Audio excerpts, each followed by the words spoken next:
ସବୁବେଳେ ସମସ୍ତଙ୍କ ଆଗରେ ହସୁଥିବା ବ୍ୟକ୍ତି ଅନେକ ସମୟରେ ସୁନ୍ଦର ହସ ପଛରେ ଏକ ଗଭୀର ଯନ୍ତ୍ରଣା ରହିଥାଏ।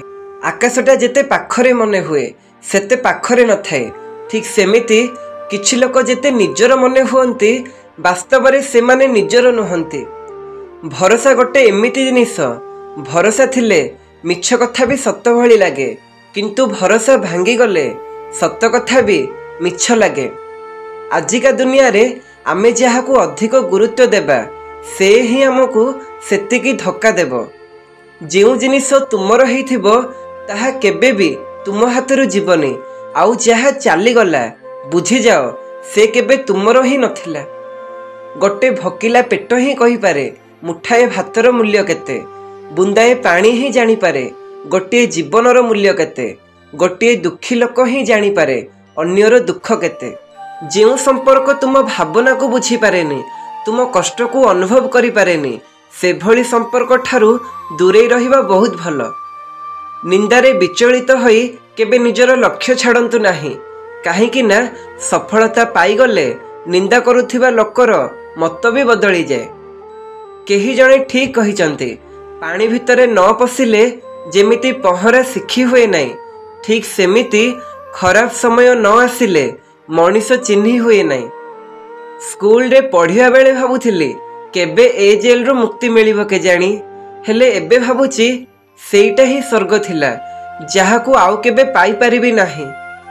ବେଳେବେଳେ ଗୋଟେ କଥା ମୁଁ ବୁଝିପାରେନି, ଲୋକଙ୍କୁ ମୁଁ ଚିହ୍ନି ପାରିଲିନି ନା ଲୋକ ମୋତେ ଚିହ୍ନି ପାରିଲେନି। ଆଜିକାଲିର ଲୋକମାନେ ନିଜ ଲୋକଙ୍କ ସହିତ ବେଇମାନି କରି ପରଲୋକଙ୍କ ଠାରୁ ଇମାନଦାରୀ ଆଶା କରୁଛନ୍ତି। ଖୁବ୍ ଶୀଘ୍ର ରାଗି ଯାଉଥିବା ମଣିଷ ମନରେ ବହୁତ ଅଧିକ ଭଲ ପାଇବା ଥାଏ, କିନ୍ତୁ ତାକୁ କେହି ବୁଝିପାରନ୍ତି ନାହିଁ।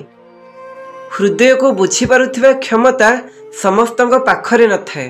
ମନ କଥା ଯଦି ସମସ୍ତେ ବୁଝିପାରନ୍ତେ ତାହେଲେ ଏ ସଂସାରରେ ଦୁଃଖ ବୋଲି ଆଉ କିଛି ନଥାନ୍ତା। ଭାଗ୍ୟ କାହାରି ସାଥୀ ନୁହେଁ, ତଥାପି ସେ ବଦଳିଯାଏ। ଚରିତ୍ର ଲୁହ ନୁହେଁ, ତଥାପି ସେଥିରେ କଳିଙ୍କି ଲାଗିଯାଏ। ମଣିଷ ଋତୁ ନୁହେଁ, ତଥାପି ସେ ବଦଳିଯାଏ। ଗୋଟେ ଝିଅ ବିଷୟରେ ଖରାପ ସେତିକି କୁହ ଯେତିକି ନିଜ ଭଉଣୀ ବିଷୟରେ ଶୁଣିପାରିବ। ଯଦି ନିଜ ଭଉଣୀ ବିଷୟରେ ଖରାପ କଥା ଶୁଣିପାରିବନି ତାହେଲେ ଆଉ କାହା ଭଉଣୀକୁ କେମିତି କହିପାରୁଛ? ଜୀବନଟା ଆମର ପାଣି ଫଟକା ପରି, କେତେବେଳେ ଯେ ଫାଟିଯିବ କାହାକୁ ଜଣା ନାହିଁ। ସେଇଥିପାଇଁ ଜୀବନକୁ ଉପଭୋଗ କର, ରାଗ ହିଂସା କରି କିଛି ଲାଭ ନାହିଁ। ମୁଁ ଯେମିତି ବି ରୁହେ ହେଲେ ମୋ ପରିବାର ଖୁସିରେ ରୁହନ୍ତୁ, ଏଇଆ ଭାବି ଗୋଟେ ପୁରୁଷ ତା ପୁରା ଜୀବନ କାଟିଦିଏ। ସକାଳୁ ଆଖି ଖୋଲିବା ମାତ୍ରେ ଯାହା ଚେହେରା ମନେ ପଡ଼େ ତାକୁ ପ୍ରେମ କୁହାଯାଏ। ପ୍ରେମ ଯାହାର କଥା ଟିକେ ଶୁଣିବା ପାଇଁ ଦିନସାରା ଅପେକ୍ଷା କରାଯାଏ ତାକୁ ପ୍ରେମ କୁହାଯାଏ।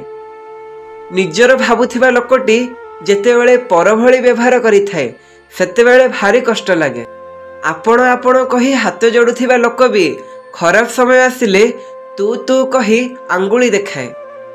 କେବେ ବି ନିଜ ଉପରେ ଏତେ ଗର୍ବ କର ନାହିଁ, କାହିଁକି ନା ପରିସ୍ଥିତି କେତେବେଳେ ଯେ କେଉଁ ଜାଗାରୁ ଆଣି କେଉଁଠାରେ ଛିଡ଼ା କରିଦେବ ଯାହାକି ତୁମେ ସ୍ୱପ୍ନରେ ବି କେବେ ଭାବିନଥିବ। ଯାହାକୁ ଭଲ ପାଉଛ 21 ଦିନ କେବଳ ଏତିକି କର, ସିଏ ତୁମ ପାଦ ତଳକୁ ଆସି ପ୍ରେମର ଭିକ ମାଗିବ। ଯଦି ସିଏ ଇଗ୍ନୋର କରେ ତମେ ତାକୁ କେବେ ଚିହ୍ନି ହିଁ ନଥିଲ, ଏମିତି ଅଭିନୟ କର। ନିଜକୁ ତାଠାରୁ ସମ୍ପୂର୍ଣ୍ଣ ଦୂରେଇ ରଖ, ନିଜକୁ କୌଣସି ବି କାର୍ଯ୍ୟରେ ବିଜି ରଖ।